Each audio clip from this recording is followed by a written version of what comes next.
It's my honor at this time to introduce Walter Wiener, our first speaker and honorary degree recipient. And it is a great honor to do so. This man is remarkable, and I don't recall ever being so inspired by anyone I've ever met. He doesn't have a PhD, but his wisdom is simply beyond belief. He is a Holocaust survivor who suffered unimaginable horror. He lost 123 family members and survived 5 concentration camps. When he was liberated by the Russians on May 9th, 1945, he weighed 80 pounds. Yet this man is optimistic, forgiving, compassionate. He doesn't stereotype. He judges people as individuals, not as groups. And he gets upset when he hears people condemn Germans or condemn any other group.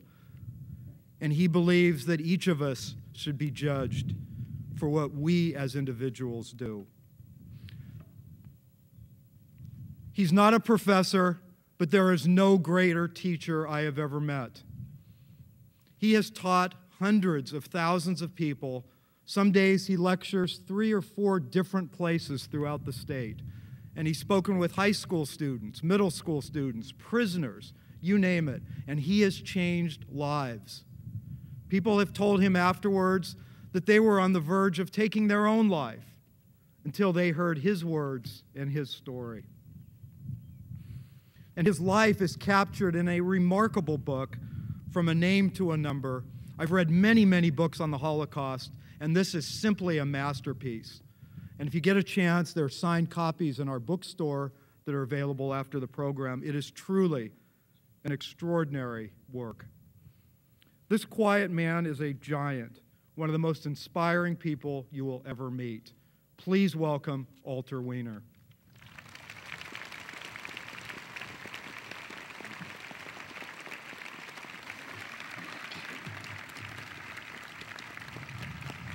Thank you. Thank you, thank you, thank you. Thank you.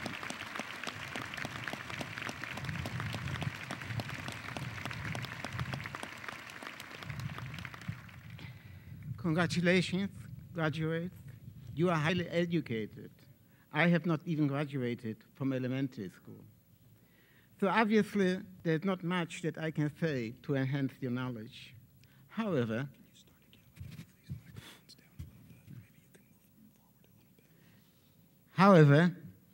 I'm taking the liberty to share with you what my traumatic experience under the clutches of the Nazi tyranny had taught me. Perhaps you need to hear me. Our sages said thousands of years ago, the wise person learns from his experience, but the wisest person learns from somebody else's experience. Education. Education is so vital. By a German despotic decree, I couldn't attend school. My formal education ended at the age of 13. Instead of going to school, the German detained me in slave and concentration camps for 3 years. After the war, in order to be literate and become employable, I educated myself and received my equivalency high school diploma in New York City at the age of 35. I have learned that the real property of man is not what he owns, but what he knows. A disaster by nature may impoverish you, or evil people may rob you of all your possessions of freedom, but your knowledge will stay embedded with you. I have learned that ignorance is the enemy of mankind. Indifference. Indifference is a killer. Being enslaved in 5 different camps, I felt powerless and abandoned by the world community. It became apparent that Hitler victimized me because he was allowed to do so by an apathetic world. Our cries went unheeded. Since nobody stopped him to persecute the Jews, he didn't hesitate to enslave and eventually to annihilate other groups of innocent people. Consequently, Every Jew was a victim, but not every victim was a Jew. It was anti-humanism on top of anti-Semitism. Compassionate people who have no right to remain silent in the face of genocide against any people. Silence is actual complicity. If we let the seeds of racism and prejudice to be sown, they will sprout and eventually flourish. The specters of another Holocaust are looming over us because prejudice and bigotry still prevail in many places all over the globe. I have learned that concerned people must raise their voices and protest when witnessing prejudice and not allow evil to raise its head. Do not let tyrant muzzle you. Winston Churchill said the Holocaust was not just a Jewish tragedy, it was the world's tragedy that the world did let it happen. Hatred. Hatred is self-destructive. Hitler committed atrocities on me and all around me because he hated me and everybody else. In fact, he loved nobody, including himself. He didn't even know how to make love to his girlfriend, Eva Braun. In April 1945, when Hitler had realized that Germany was losing the war, he ordered the German generals to destroy the infrastructure of Germany. Evidently, he didn't have love for the German people either. Under Hitler, children were taught to love hatred. My father inculcated me to hate hatred. Stereotyping. Stereotyping is unjustified. Painting any group with the same brush is disconcerting. At one point, a vicious German guard knocked out many of my teeth. At another point, a German woman risked her life for me. How? She and I worked at the same factory. She was forbidden to make even eye contact with me, but she did. On the way to the restroom, she hinted to me with her finger to a side where she had put a sandwich for me. That noble German woman left 2 slices of white bread with a slice of cheese for me every day for 30 days, as long as I worked at that location. She risked her life for me not once, but 30 times. This woman and that guard were both German nationals, but one was wicked and the other one was righteous. Not all the Germans had stony hearts. I have learned to judge each individual only on his or her merits. Prejudice or stereotyping is absurd. Voltaire, the 18th century French philosopher, said, "Those who can make you believe absurdities can make you commit atrocities." Hitler had considered males with blonde hair and blue eyes ideal Aryans. Everybody else was deemed to be inferior. Even German women were considered to be inferior, fit only for housekeepers and breeders. I have learned that talents reside among males and females of every ethnic group. Some people don't like lawyers, but I do, especially female lawyers. The world's redemption could only come with the eradication of oppression, prejudice, and bigotry. Human dignity and freedom must be enshrined. Family. Family is so precious. When I was 13 years old, the German murdered my father. After the war, I realized that 123 members of my extended family, my grandparents, uncles, aunts, cousins, were all murdered. I'm crying for each of them. I'm the only survivor of my immediate family. All what is left is my love for them. Life is mortal, but love is immortal. I have learned that parents and family elders are an anchor to lean on, a fountain of wisdom and heritage to drink from. Adhere to the 5th commandment, honor your father and mother, so that you might live longer. Unacquitted Devotion from children for parents is hard to digest. Hope. Never give up hope. If you lose hope, you have lost everything. While being incarcerated, I couldn't have envisioned that a day would come when unscheduled me will be awarded an honorary bachelor degree from Wiener Pacific College, and today an honorary law degree from Lewis and Clark Law School. To be honored by such prestigious institutions in the presence of distinguished audiences invalidates the Nazis' characterization of me being inferior. With this honorable degree, you have upgraded me and downgraded Hitler. This blessed United States of America had welcomed me as an individual of the human race and not of an inferior race. In March 1945, I was so emaciated that I could no longer work and became a candidate to be liquidation. I was transferred to a killing center. For me, the image of that place will last for eternity. I was standing in line for the doomed, waiting to be gassed and cremated. I sniffed the offensive odor of burning flesh.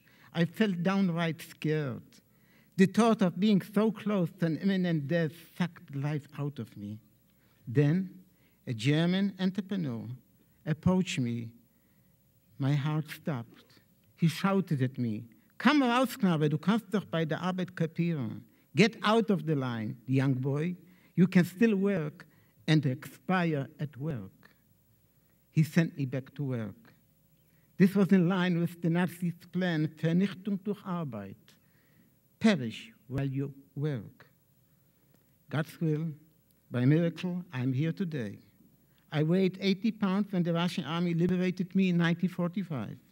Their doctors concluded that I shall not live to be 23. Here I am at the age of 83.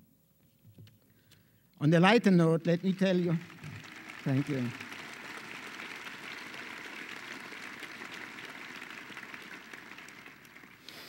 On a lighter note, let me tell you something about hope. When I told a student my age, excuse me, he asked me, "How come you live so long? You suffered so much." "I don't know," I said. "God knows. I don't smoke. I don't drink alcohol. I'm a vegetarian. I don't take drugs. This might have something to do with my longevity." "Are you telling me that you have no vices?" the student asked. "Yes, I do have 2 vices. I like chocolate and women." "Me too," he said. The following year, I came to the same school. The female teacher presented me with a bar of chocolate, saying, "I remember from last year your 2 vices. I can satisfy you with 1 vice only. But if you come next year, we shall see." She could be my granddaughter, but there's always hope. Appreciation. 2,400 years ago, Plato said, "A grateful mind is a great mind." There is so much to be thankful for in this blessed country. Put personal freedom on the top of the list. The last sentence in my autobiography is, "Count your blessings." I am indeed sincerely appreciative of the honorary degree you have bestowed upon me. I am grateful to all of you. Thank you and good luck in your new careers. You have worked very hard for it. Enjoy a peaceful and a meaningful life. Thank you.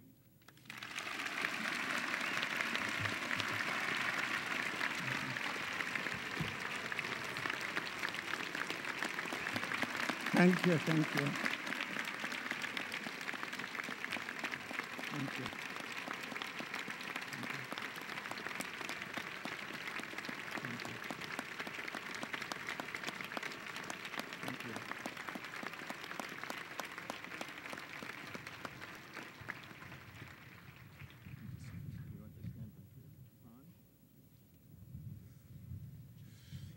Who's doing everything, Ron? I think so. Ron and I are going to put them, you're going to read the Right. citation. Sure, I got the right one.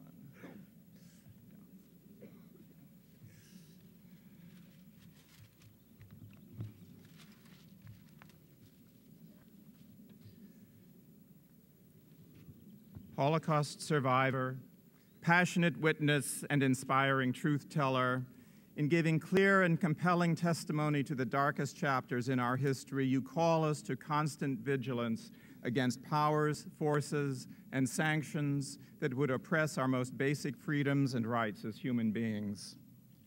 The only one in your family to survive the Holocaust, you honor your family's legacy and faith by carrying forward their stories, by maintaining throughout your life the integrity of your birth name, and by living out this wisdom passed on to you by your father. The real possession of man is not what he owns, but what he knows. Because you are unselfish in sharing your most sacred possessions, your knowledge and your story, we know these truths: that you were born in 1926 in Szanów, Poland. Is that pretty good? That German invaders murdered your father on September 11, 1939, and that your life turned forever on that savage day. We know that from age 15 to 18, when your mind should have been full of Talmudic studies and your heart full of a young man's joy, you knew only starvation, sickness, and the constant fear of death.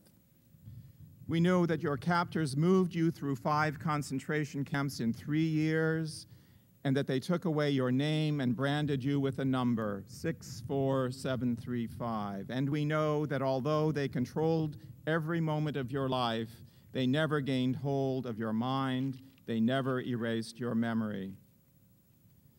The horrors that you lived confound belief, yet you choose to tell these truths so that all will know these things really happened. You witness cruelty and violence that are almost unspeakable, yet you speak of them always so that each of us will record and tell this history. Because you do this, we find in these horrors surpassing revelations of personal courage, resilience, perseverance, and faith. Because you proclaim that we must not be indifferent to even the smallest cruelty, and we must never turn away from any degree of suffering, and because you teach us that intolerance is never benign, prejudice is never harmless, and hatred is never without consequences, Lewis and Clark is honored to confer on you today the degree Doctor of Laws, honoris causa.